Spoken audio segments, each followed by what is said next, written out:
Welcome to the Physician's Guide to Doctoring, a practical guide for practicing physicians, where Dr. Bradley Block interviews experts in and out of medicine to find out everything we should have learned while we were memorizing Krebs cycle. The ideas expressed on this podcast are those of the interviewer and interviewee and do not represent those of their respective employers. On today's episode, we have Dr. Dana Coriel, spelled D-A-N-A. She can be found as Dr. Coriel on all social media platforms, including Twitter, Instagram, Facebook, LinkedIn. And this all started with a blog at drcoriel.com. And when she started blogging, it wasn't even medical at the beginning. She's a talented and prolific writer, and we discuss the ins and outs and advantages of blogging as a physician, the importance of having a social media presence, and how she started a rapidly expanding Facebook community for and by doctors on social media called Doctors on Social Media. Welcome back to the Physician's Guide to Doctoring. On today's episode, we have Dr. Dana Coriel of drcoriel.com, among other social media platforms. She is the godmother of social media docs. She created a Facebook platform where physicians on social media can communicate with each other and bounce ideas off each other, which serves to amplify our voices. But this wasn't her first foray into social media. She's actually a prolific blogger and has a very active Twitter account. So Dr. Coriel, thank you so much for being on the show today. Sure, and thank you for having me. First, can you tell us a bit about your training? Yes, I was born in Israel. I was raised in LA, right in the outskirts of LA, in a place called Walnut. I got my bachelor's of science from UCLA in neuroscience. And then I went to medical school at Sackler, at Tel Aviv University, Sackler, back in Israel, where I was born. Came back to New York to train in residency at Albert Einstein University Medical Center, Montefiore Medical Center, and finished up internal medicine there. I got my first job at Mount Sinai in New York City. I worked for the World Trade Center Medical Monitoring and Treatment Program. And shortly thereafter, at least 5 years later, I decided to stay home to be mother of my three children, my three boys. I became a mother during my internship year of residency. And that's when I started to blog. And what were you blogging about at the time? That's a great question. You know, I didn't start out in a medical blog, actually. I started out extremely creative. The 3 years that I took off were years of self-discovery. There were years that I sort of discovered things about myself that I never knew I had, these talents. I started to love creating with my hands. I would entertain. I learned how to cook, to bake, to decorate, to refinish vintage pieces and things like that. And my first blog was actually called Snapshot of a La-Di-Da Day. I named it sort of out of the box just for fun. I thought it was a fun title and I could sort of blog about everyday life. I basically had a blog when I was at home and it was called Snapshot of a La-Di-Da Day. It was just about everyday life. And then when I went back to medicine after the 3 years off, I decided to start incorporating medical care. I actually saw the connections that I was making behind the closed exam room door. And I decided to take it out to the real world so that more patients could benefit from the exchanges that I had one-on-one on a more virtual space, in a bigger space. And that's where I started to incorporate medicine into my blog. So if I'm understanding, and to me, this is also some of the idea behind why I have this podcast, because I find myself saying the same things to patients over and over and over. And as a specialist, I think it would be beneficial to other people outside of my specialty to hear those things because they might learn something that they otherwise wouldn't know, where for me, it doesn't require me to do a lot of, I don't have to put together a PowerPoint presentation or do some research to just to be able to speak on a topic, because it's saying the same thing over and over. So you're saying that's what you're doing for your patients because you end up telling them the same things over and over. Why not just make this more accessible online in a blog format so that you can resonate with more people at the same time? Is that what you're saying? Absolutely. So that's where it originally started that way. I said, wow, like I was having these amazing connection as an internist with my patients. And I said, why don't I have these same connections with more people? Like I'm spending, my 15, 30 minutes one-on-one, and I'm using metaphors and things to explain concepts. And people are like, whoa, like I never really understood, because for me, quality is very important in a patient visit. And it's important for me to always have the patient understand. And so I like to simplify concepts. I like to make concepts fun to learn. So originally, that's where I turned to my blog. Is I thought I would kind of simplify concepts, but the blog definitely evolved into my writing about healthcare, for example. I think it's the same sort of thing. It's analogous in that I'm still simplifying healthcare. Like I'm taking concepts that um, the general public may not know about. So, for example, pre-authorizations, right? We get on the phone and we have to fight for our patients. And there's a lot of little things that patients don't know are happening in the background. And so I wrote about it, like I wrote a story about it. And I think that that's very important as well when you're blogging and when you're sort of when you're talking about healthcare, is to let patients know what's going on behind the scenes that they may not know about, because it's our voices that can change healthcare. And so the blog slowly evolved. From first, I was just basically speaking to patients about illnesses and diseases and sort of sharing work that was already published. And then at some point, I started creating my own stories and my own commentaries and op-eds and things like that. Yeah, that's what I found about a lot of your content is that it's um, first, like there's always a story, right? To help to ground it, and it's not always something technical, but I found it to be personal in some ways. Like it seems like these stories are coming from emotional places. Absolutely. I think that that's what appeals to readers is when you write from a personal place, and it's almost like a vulnerable place. We had discussed this offline, the topic of vulnerability. I definitely open up a lot on the blog about certain issues. I mean, I definitely still, it's important for me to still stay private, even though I blog and I am present on all the social platforms.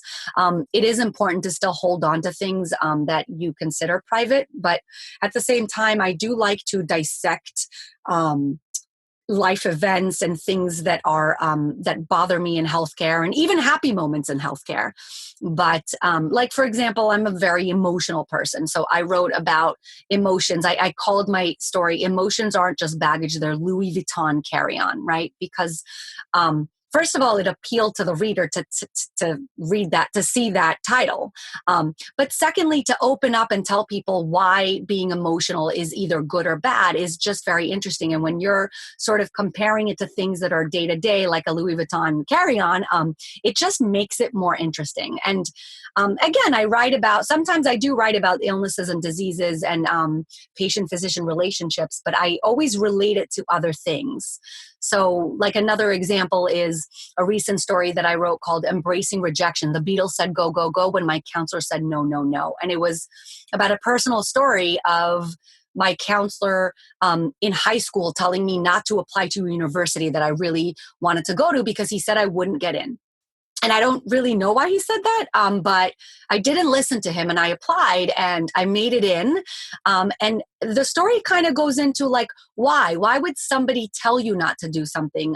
First of all, because I got in. But secondly, because what is wrong with trying? Even if you're going to be rejected, rejection is such a beautiful thing that you need to embrace because it makes us appreciate when we actually do earn something. We can't always be told yes, right? We need to appreciate being told yes when we are also told no.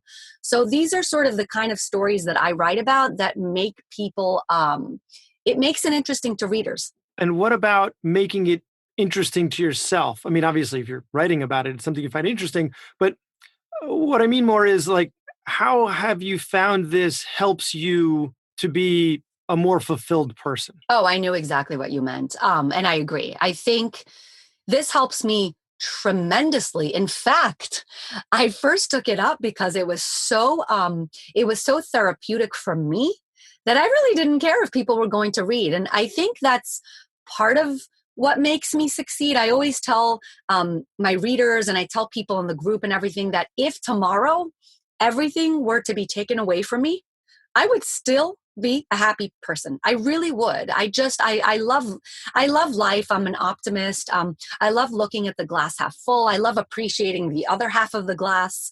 I don't need people to read it and to like it. I need to like it. I need to feel good about myself. So when I create a story, I'm also happen to be a perfectionist. So I always think that there's that I can make it better. And so I go back and redo it and redo it and redo it until I finally am like, okay, now I'm going to publish it.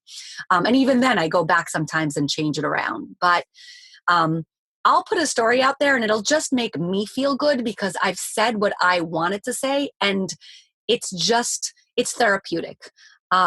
I do really love the feedback, though. I love when people share and people comment and people sort of tell me that my stories have helped them to stay strong. But I don't necessarily write for that. I write because I really enjoy doing it and because it's therapeutic for me. Well, one thing that we were also talking about before the show is the saying, every time you say yes to one thing, you're saying no to something else. And so, clearly writing this, you enjoy it. It's a creative outlet. It makes you, it sounds like it's bubbling inside of you, and just getting it down on paper is an enjoyable experience and helps you to be a more well-rounded person. But there is a downside to it because you're a mother of 3, you're a physician, and you have this active social media presence. So when you decided to start doing it, what did you decide, or what turned into the sacrifice that you made in order to find the time to do, not find the time, create the time to do this? Yeah, absolutely. It takes up a lot of time. It eats up your time. And so that's a sacrifice that I make. I personally work a part-time schedule. I definitely work more than the hours that I commit because I'm an internist and I have charting and all that. But I worked when I went back into medicine from my time off. I went back to a part-time position in internal medicine because I wanted to allow myself the time to still do these kinds of things. I have this like artistic pull that I needed to satisfy, but it's still a sacrifice. So I try not to let it get in the way of mothering. But when push comes to shove, this takes my time. That being said, it happens to truly be, and I know it sounds cliche, but this happens to be my passion. So I love to do it. I wake up and I think, like, what am I going to write? I take showers and I come out of the shower and I have to go grab my phone and write in my note section the like 3 ideas I had while showering. It just really helps me to be a better person. And I honestly, and I've written about this, I feel like it makes us better physicians. I feel like it helps us connect with patients better. It helps us think outside the box. It helps us be creative. It helps to innovate. It helps to lead others, to be role models for others. And so while I'm sacrificing a lot with my writing and all the time that I spend on the social media platforms, it also helps to better myself. So it's almost like giving me time. It's like me time when I write these things. So it's a way for you to sequester time for yourself. Okay, I've decided to dedicate this much time to the blog, which then also translates to Donna time. This is time for Donna. This is not for my patients. It has benefits to your patients, but this is this. And I think it's very easy for us to let that go with all of our other obligations. Oh, I shouldn't, it's selfish. I should be spending this time with my family. Oh, I shouldn't, I should be spending this time with my patients. Oh, I shouldn't, and then you you sacrifice everything and there's nothing less to yourself. And then you end up not being as much of a person or a complete person as you can be for them when you are with them. Exactly. So It's my pastime. yeah, So like it's literally like because I love it, like I'm not forcing myself to write and it's annoying to me like oh, I have to write. I never think that because I love it. And I also I don't put the pressures that maybe others I don't know if others do this, but I don't put the pressures of, well, I have to write a blog post now. I really don't because I don't feel that way. I feel like when it becomes that, I won't appreciate it anymore. So I don't have any of those pressures on it. I know that I have the time to do it. And honestly, because I love it so much, it doesn't feel like work to me. It just feels completely like a natural thing to do. And it gives me pleasure. I love to do it. but to be clear, it is a financial sacrifice because this is time that because you're working part-time, this is time that you could be seeing more patients, and there are always more patients that but at the same time, like you said, you feel like it makes you a better doctor to the patients when you are seeing them. Oh, So it's a financial oh sacrifice. yeah. It's a very much of a financial sacrifice. It's 100% of it sucks my time. It actually like takes time. That being said, it's a great point to touch on because I think something that I teach the SOMI Docs community, I know we're going to talk about the SOMI Docs community, but something that I really say is just how many doors have opened thanks to everything that I'm doing. It's just incredible. So while I sort of did this because I loved it and did this because it was my pastime and my hobby and my passion, it has also led to such incredible things. And that's why I sort of decided at one point to open it up and to like push other doctors to do this, the doctors that are interested. So like the SOMI Docs community. Before we get to that, what about the advantages to your practice? Like, are there patients that find you through the blog? Are there referring physicians that find you through the blog? Have you had other, and again, this is not, we're going to talk about your other social media platforms. Blogging is not your only social media platform. You're very prolific in other areas as well. But of all of your different social media platforms, can you talk about concrete advantages that have come, like speaking Oh, absolutely. engagement or increased patient volume or All if this were a multiple choice test, a question, I would say all of the above. So, literally everything. I mean, from being quoted in big media, journal articles and journals. I mean, the a big gastroenterology publication reached out to me to talk about. Again, this is more of the SOMI docs, so we'll talk about that in a second. But I mean, I've been asked to be guest faculty at one of the Harvard conferences that took place last April and loved it. I've been invited back in 2019. I'm conducting a roundtable next month at Harvard at one of the conferences for women leaders. I've been asked to speak at a Grand Cayman conference for female physician wellness, and some of these are paid positions. I've been bestowed some honors from, for example, Medical Economics named me the top 10, one of the top 10 internists to follow on Twitter. I've had tons of things open up. I've also made incredible connections. I had a healthcare in my county. I created this healthcare professional organization and group with some of the other female healthcare providers in the area.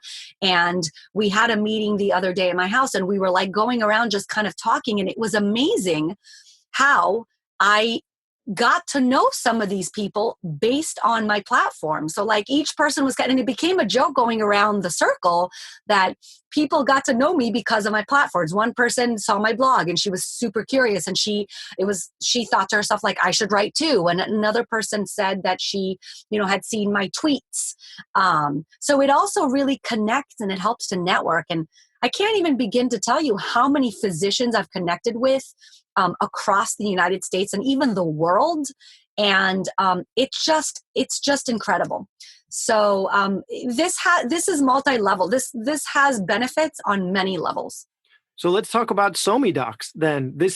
I have to say, I am very grateful for the SOMI Docs Facebook group because I have found people to be on this podcast, and I have found listeners for this podcast on this group. So my podcast would probably, at this point, just consist of my friends and family who, that being said, are experts, right? My first guest was my brother, who is a PhD in health policy from Harvard and worked on Obamacare. So he's a professor of health policy at a medical school. So they're definitely experts, but it was able to rapidly expand beyond my circle because of your group. So again, I am very, very grateful for the SoMe Docs Facebook group. Yeah. So let's just talk about that. What inspired you to start it, and what has it been doing, and why should more physicians be joining it? Yeah. So, I mean, I saw the amazing benefits of my own efforts, and it was a very lonely effort because nobody was doing it when I was doing it. I was definitely looked at as doing something that wasn't traditional. I had interesting comments come to me, even from family and friends. What are you doing? Physicians don't do this and that. And it really bothered me because I'd be part of all these like Facebook groups, for example, and none of them had physicians in them. And if anything, I think people found it odd that I was a physician and I was in groups. Like, why? I mean, it was just not an accepted thing. And I felt like there was something lacking there. And I also felt like there were so many benefits to what I was doing. I mean, I was feeling great. I was fulfilling a passion. I was seeing so many of the doors opening that I described earlier, that I said, why don't other doctors do it, right? I mean, I'm doing it and I'm an internist, but there's people that are experts on everything. I mean, people that know a lot about headaches, and there's people that know a lot about, I mean, Botox, right? There's people that know a lot about orthopedic surgery. And at some point, I can talk a lot about postnasal drip if exactly, someone right? wants to hear it. Yeah, and I'm sure there would be an audience for that. But I said that lonely process, that lonely road that I felt on my journey, other doctors are probably feeling it too, and they're probably not even realizing how amazing it is to actually blog. And maybe they think it's not okay. So I said, I'm going to create a group so that we can all do this together, and we can almost mimic these other Facebook groups of all these bloggers and Pinterest groups and this and that. And there isn't really one for physicians. I'm going to make it okay for physicians to do this. And that's where I decided, let me do Doctors on Social Media. And then I started kind of ask the group, what hashtags should we use? And, I kind of used the rules that I use for myself with branding, which we could talk about, spend a whole podcast talking about, but keeping that hashtag really short and kind of catchy and fun. And that's where SoMe Docs was created. So SoMe being short for social media, SoMe Docs, social media doctor. So for anyone who's looking to use social media to expand either their business, to make changes to healthcare, to beat burnout like I did, you can really use social media for so many different reasons. And SoMe Docs was born. And you can just join the group and lurk and learn, right? You join the group and you just reading the other posts to see what's out there. Because if you haven't figured out what you want your outlet to be on social media, or whether if you're wavering on having a social media presence, or you've just started a page, you don't know how to get it started. You want to blog, but you don't know the nuts and bolts of it. You have a community of physicians, and human beings are tribal. We're genetically tribal by nature. So you find your tribe and you help your tribe and you protect your tribe. And physicians are a tribe, right? And so we have a tendency to help each other, expecting nothing in return. So if you go on there and you ask for a piece of advice, how do I get started? What do people think about this topic? You are going to get a lot of feedback, and a lot of it is going to be very helpful in terms of getting you started and getting you motivated. Because when you see what other people are doing out there, that's also very motivating. Like, look at what all this great content that all these people have put out there.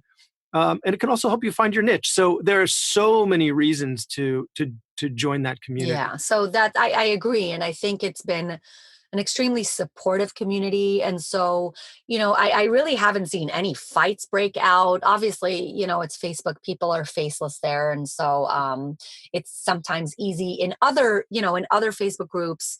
I've noticed people will easily, start name calling and be want to get in a fight because it's not face to face. It's not like that on SoMe Docs. We're all respectful. We're all physicians. There is so much. There are so many productive posts that are shared. I personally do try and stay active there as the admin of the group. I try and stimulate conversation. I try and post not only interesting posts, but posts that get involvement. So even just sharing URLs, like sharing the handles, right? Twitter handles of the group members. That helps because it gets connections. It gets people to like each other's or follow each other's Twitter accounts, and it helps us grow. And it makes our voices louder. I think it's so important because you see celebrities making recommendations for people's health. Like Gwyneth Paltrow and Goop, where they're talking about the healing power of crystals, and they have millions of followers, and they're spreading misinformation, and that's a dangerous thing. So we, And I think experts, that's we're worried, right. And I think people are worried about getting sued, right? They're worried about getting sued, and so you know what? People have thrown that comment out in social media. What do I do? What do I put on my blog or my Twitter account to make a disclaimer? I mean, we're not lawyers. Some of us are. Actually, there are a couple of lawyer physicians out there. I mean, you don't have them on retainer, but you know what I mean? Yeah. Like just bouncing friendly advice around so that we can be, and then you see other people are doing it so you can be less afraid to do it because you're not the one doctor who's putting medical, I mean, you can't make a HIPAA violation. You can put information out there and that's your thing. You put it in a way that your patients can consume it. And then we become part of the conversation again, rather than just, complaining to each other in the lunchroom about, the healing power of crystals. Right. One of my patients brought in their crystals again and they wanted to know what the dose should be. Oh gosh. Yeah. That's also part of why I initially started this is because I saw the pseudoscience out there and it really bothered me. Not only the pseudoscience actually, but even things like physician reviews. I saw someone that I knew, a colleague of mine, reviewed poorly. Not even reviewed. It was just an ugly post that was written about him on a Facebook group, and it was a general community Facebook group. And I was appalled because I said to myself, he doesn't even know that the post is there, that he's now been badmouthed to thousands of community members, and it's not true. And he can't defend himself, even if he knew it was there. He can't really break HIPAA to give his side of the story. And it was just all in all a bad situation. And that was actually the first healthcare article that I wrote. I submitted it to Kevin MD and I had it published on his site. And this was years ago and I loved it. It just felt really good to put my thoughts into words. So yeah, it's changing healthcare by writing about it so that people know a little bit more what is happening from our point of view, from the physician point of view. And it's also drowning out pseudoscience. But I think legalities are important. I think that it's sad that physicians have to be careful, but we do, because we're the leaders in healthcare. And so what we say really matters. And so we have to really be careful about not giving out any specific information and sort of keep to generalities. And that's really important, I think. Right. Not giving specific medical advice to someone over, you're not their Twitter doctor. So if someone texts you a picture of a rash, you shouldn't respond on social media. But at the same time, personally, I think it's ridiculous that I have to start each episode when I interview a physician who's actually giving some medical information. Right. We just had one recently about back pain that, you know what, I'm not your doctor. Right. And I'm not giving you medical advice right now. The fact that I have to say that is a little ridiculous. They should know that I'm not their doctor, but still, I have to say that in order to protect. That's absolutely ridiculous. And honestly, I could talk about this for hours because that's something that really irks me, is just the legal issues in medicine and the fact that we, just the need for tort reform and the fact that we have to not constantly watch our back and not be able. And I think it's actually hurting healthcare tremendously. It's one of the biggest problems in healthcare today. But anyway, that's for another episode. It's actually episode 2. Oh, if you want to get involved in advocacy, I interviewed someone about some of the easy ways without devoting much time that you can be an effective advocate for yourself. Because you know what? The trial lawyers have a huge lobby.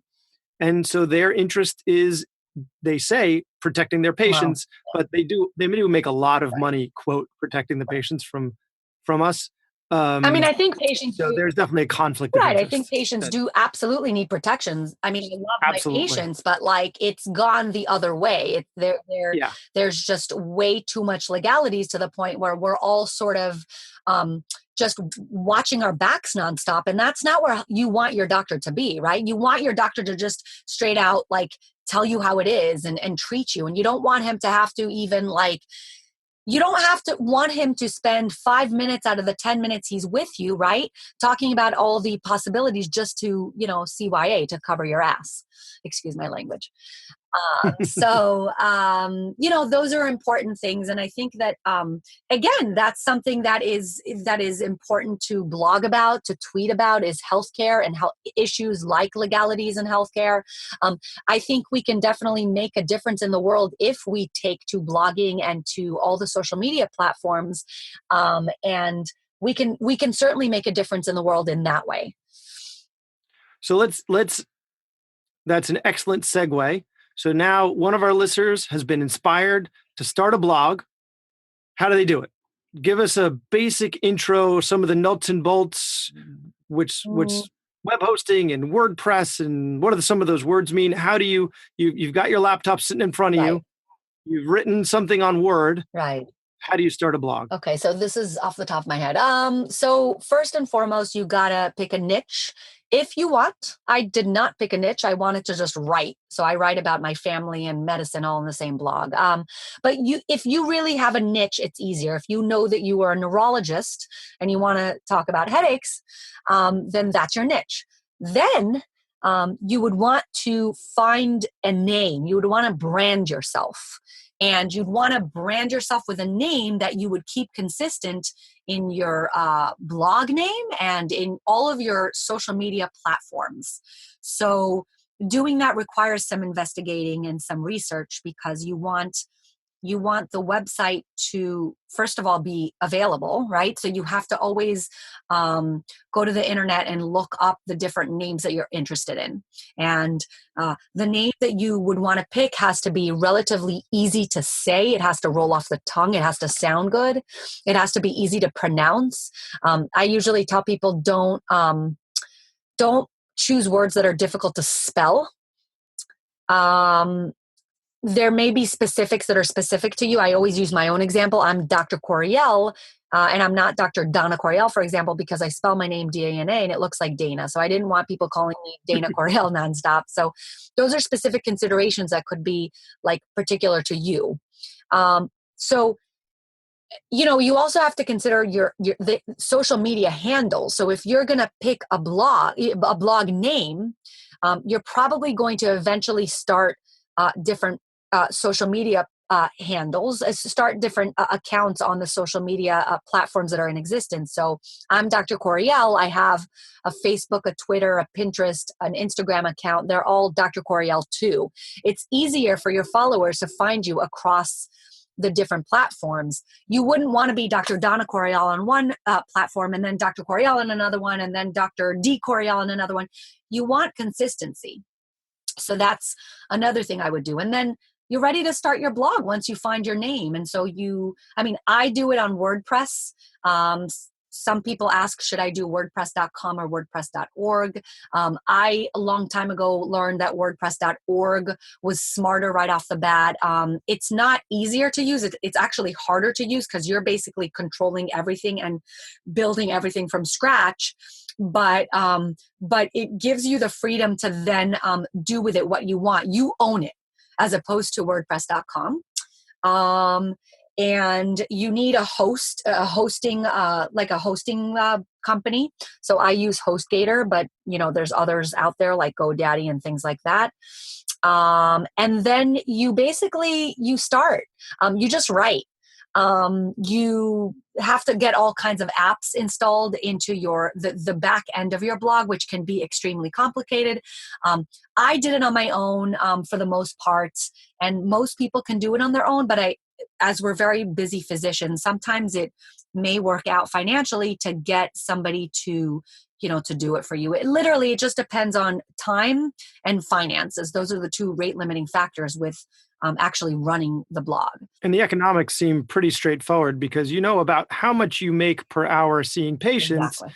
And if it takes you a bunch of time to sort out some of this stuff, then your time is probably better spent seeing patients and then outsourcing rather than struggling doing a lot of it yourself. Yeah, I agree completely. And by the way, yet another thing we didn't mention when you blog, because I'm thinking of the back end, is you can make money by blogging, because we were talking about all the time that you spend doing all of this.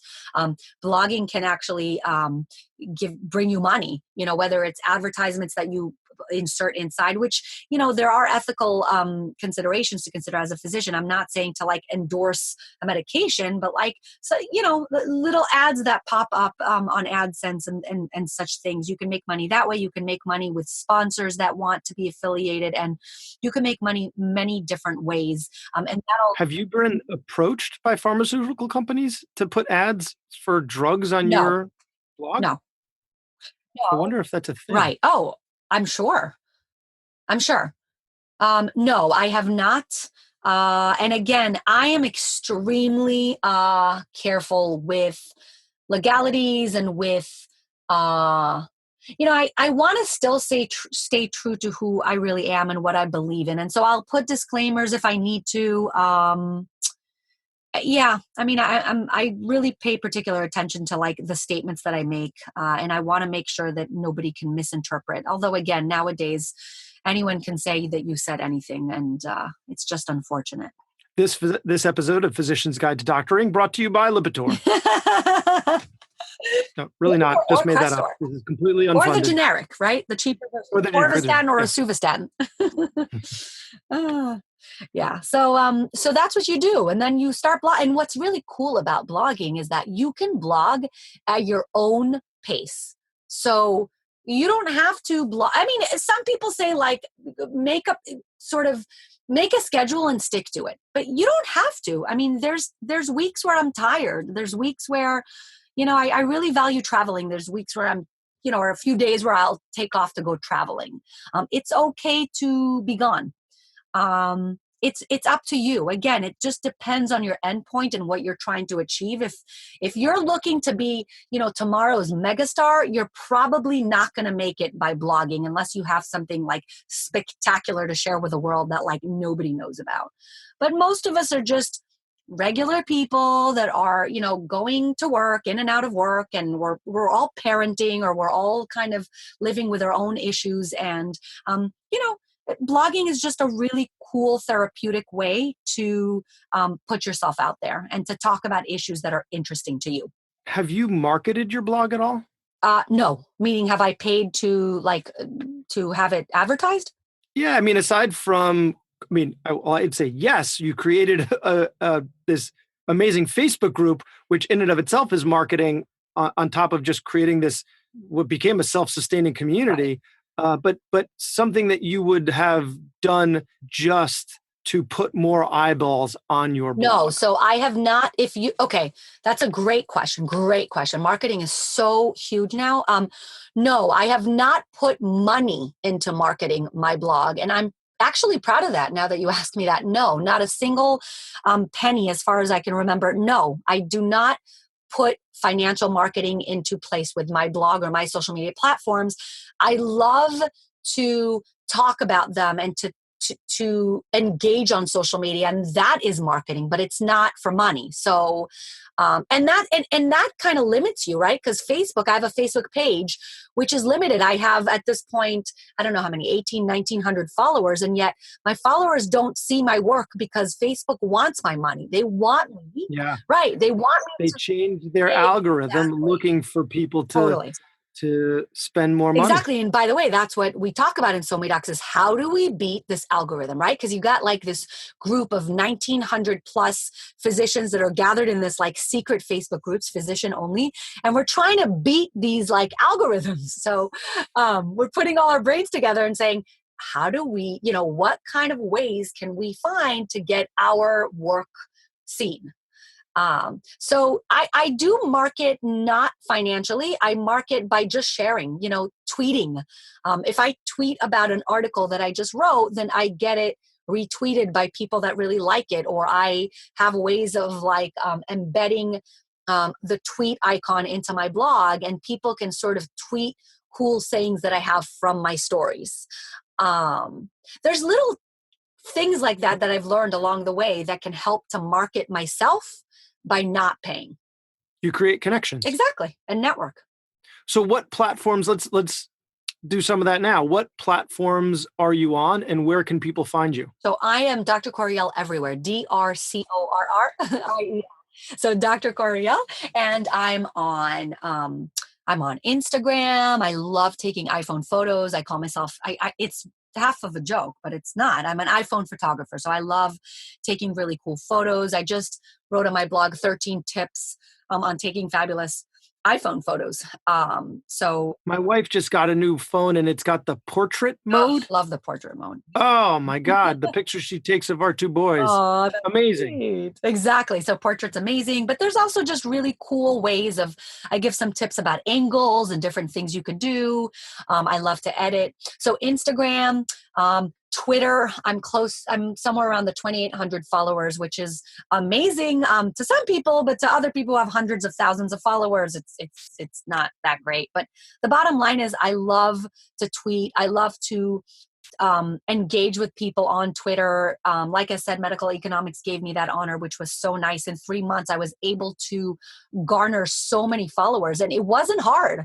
And on my blog, you can find Twitter tips, 14 Twitter tips to how to tweet and how to engage with other physicians and other and patients. So I'm on Twitter, Instagram, Pinterest. LinkedIn is a huge one lately that I've been extremely active on. Facebook. And they're all different. Like you could literally do a podcast on each and every one of those platforms, how to use it and what kind of benefits do they provide for your, whatever it is that you seek to gain. Well, I think you've just obligated yourself to do another episode. I'd be happy to come on another time in the future. Well, is there anything else that you want to discuss today that you think that we may have missed? I think we've said plenty. I think I've said plenty. Very comprehensive episode. I really appreciate you creating the group, which has allowed me to proliferate and making a stand for physicians and our patients and really putting yourself out there. So I appreciate everything that you're doing. Your patients appreciate it. The other doctors appreciate it. And thank you again for taking the time to talk to me today. Oh, you're welcome. And thank you so much for all the compliments. I appreciate it. It's been a pleasure. Okay. That was Dr. Bradley Block at the Physician's Guide to Doctoring. Find all previous episodes on iTunes, Stitcher, Google Podcasts, or wherever you get your podcasts, and write us a review. You can also visit us on Facebook at facebook.com/Physician's Guide to Doctoring. If you are interested in being a guest or have a question for a prior guest, send a message or post a comment.